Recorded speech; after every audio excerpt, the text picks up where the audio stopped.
So guys, tulog na yung hangin namin. Kaya ngayon tapos na ako kumain. So, hindi ko alam kung anong gagawin namin. So, yan. Kung gusto nyo makatanggap ng ayuda, meron ayuda kasi kami. Ito guys, mga ayudang ganito. Bibigyan namin kayo ng ganyan. Kasi yung isa, nilagay ni mama sa bag niya. Pero, hindi ganyan guys ano siya, kitchen. Pero hindi to. Hindi ganyan. Kasi meron akong mga kitchen. Ako lang, akin lang talaga. So, comment down below kung gusto nyo. Yun na. Thank you for watching. Bye-bye! Magbabay na tayo. Bye-bye guys! Ay.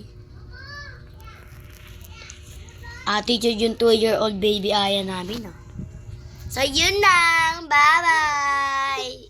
Buwang yan. Kami dalawa na lang kasi umalis na sila kasi. Thank you for watching guys. Bye-bye. Bye-bye. Yung nga.